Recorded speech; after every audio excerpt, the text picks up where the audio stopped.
Hey there, Taurus. So this is your forecast for the next 2 weeks, taking you from today, the 27th, 28th of February, the new moon in Pisces, all the way to the total lunar eclipse or full moon in Virgo on the 14th of March. So this 2-week period is covering you for the waxing part of the moon phase. And, you know, when I was looking at this, I was thinking, flipping heck, Taurus, you're going through a law of attraction in action kind of energy. I don't know if you already know about the law of attraction. I'm pretty sure you probably do. But what I'm going to do is take you through, first of all, a little bit about the relationship of the moons as we're going through this, and then talk about what's coming up along the way and how you can get everything working beautifully for you. So, you know, today, right now, the new moon is upon us. It's a time where there's not much illumination. It's important for us to look inward. It's important for us to be our own light and to go inside where all the yummy stuff is. You know, this is a time for us to tune into what we really want to be creating in our world. It's not a time for masses of action and to getting out there and kind of being all official and corporate and suited and booted. It's a time for us to absolutely chill out, put our feet up and kind of dream and languish in being ourselves, take comfort in our bodies, look after ourselves and see what comes up. You know, what would bring you pleasure right now? What would you really love to would you love to increase the pleasure in your life? I mean, that's the first question. Not everyone answers that yes to that, believe it or not. But, you know, whatever feels like it would be a beautiful experience for you to manifest in your life, this is the time to start imagining it and bringing yourself into the feeling of it. As we work towards the full moon in 2 weeks' time, you'll see that everything is fully illuminated. And as such, it's like we've turned the volume right up and everything that's coming up towards you has a much more intense pace. Everything's faster, louder, noisier, way more emotional, way more externalized. It's no longer internalized. And so it's a time when it can be quite confusing. But it's also a time when things come to the head, and maybe when we might say, okay, enough. I've had enough of this particular pattern. But it's an interesting process of creation, you know, from birth right through, well, from conception right the way through to birth and the release of what we've created. Now, midway, you'll see around the first quarter, that's approximately on the 7th of March, you'll see there's an equal amount of dark and light. This is a choice point for us.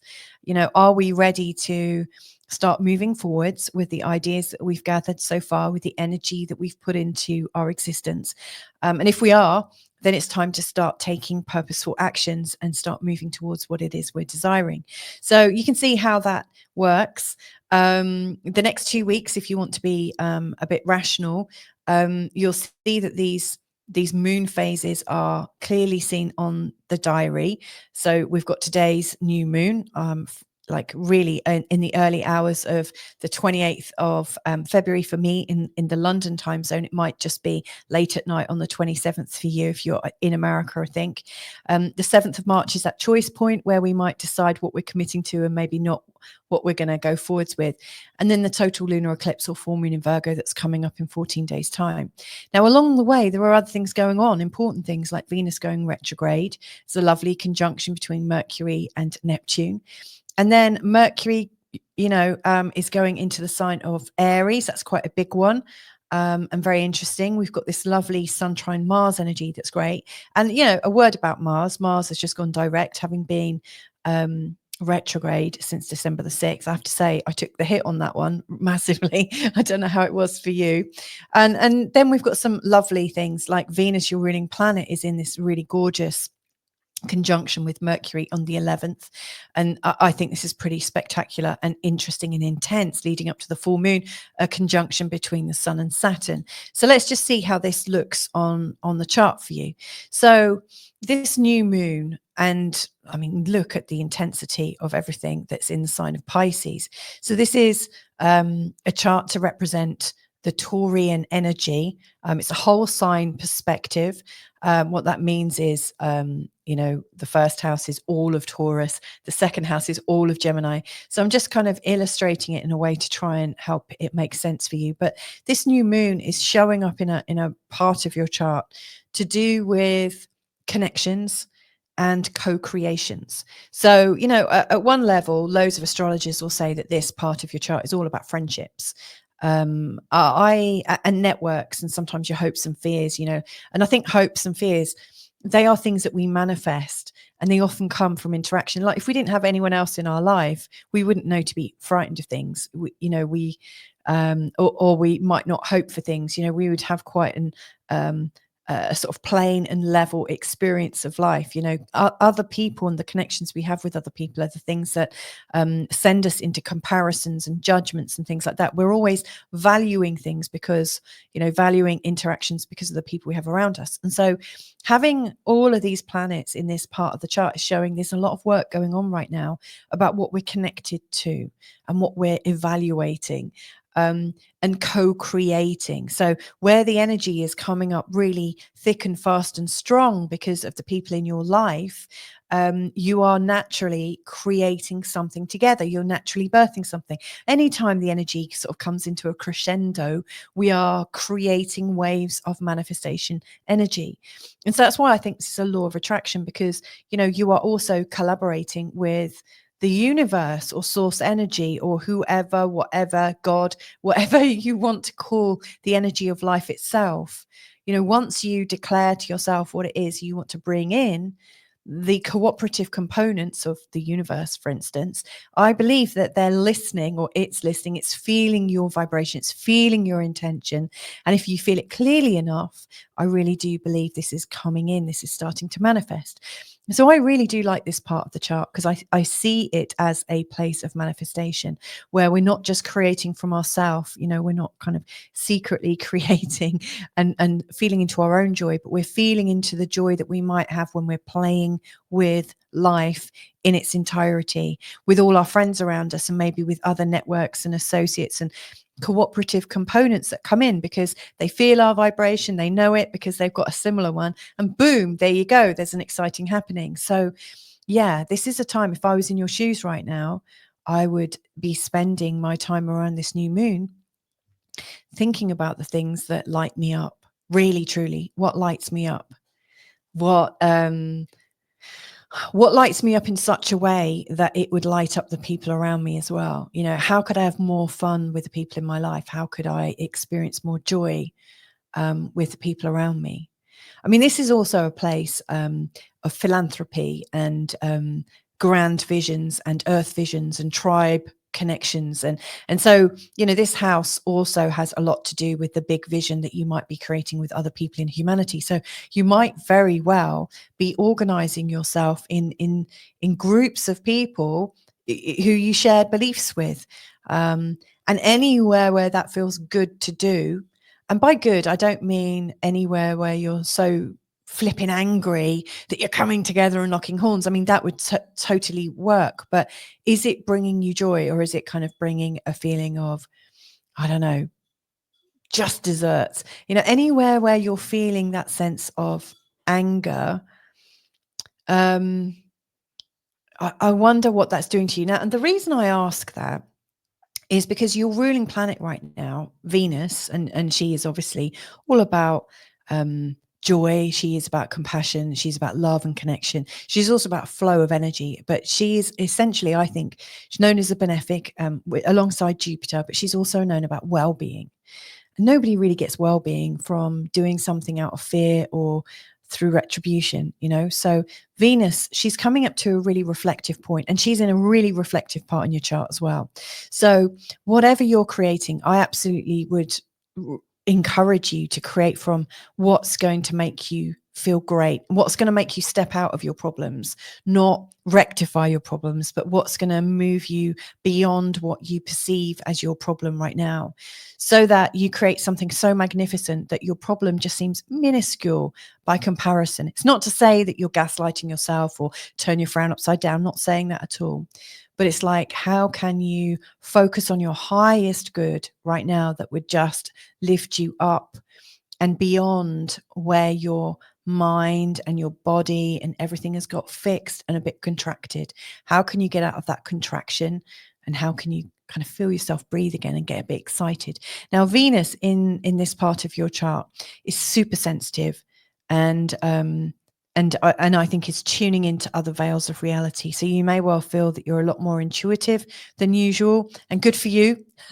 You know, she's helping you reach parts of yourself you haven't reached in a long time. She's helping you to trust in your intuition, and trust that actually life has your back, and whatever is presenting right now, you know, we're so well primed to say, oh, this is good because this has happened, and then, oh my God, that's bad, that's terrible, that's happened.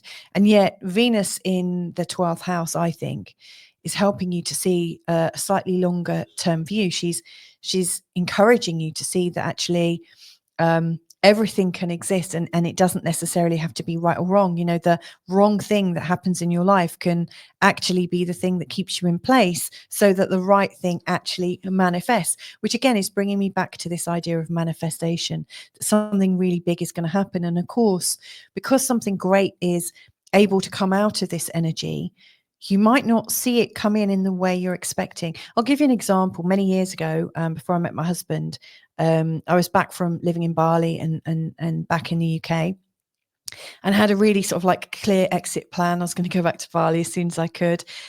I was just in the UK to get some money and this, that, and the other.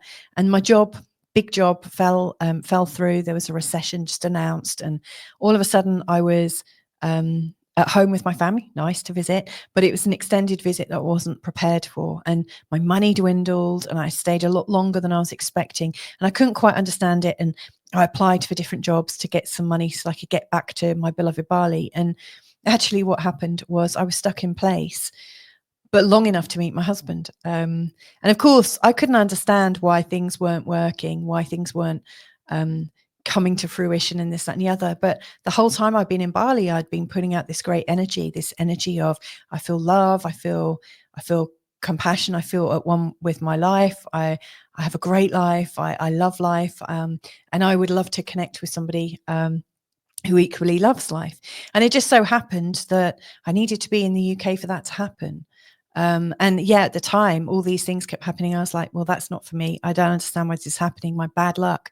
But it was my bad luck that kept me in the right place at the right time. So as Venus is going retrograde here, through your 12th house, you might not understand the workings of the mystery. You might not get why things aren't working quite so well. But remember, the universe and the world has its own timing. The people you're meant to meet also have their divine right timing too. And so sometimes things do slow right down. And if it slows down, just trust that you are in the right place at the right time. As it happens, I think things will start to speed up because Mars is going direct and it's linking in beautifully to this new moon.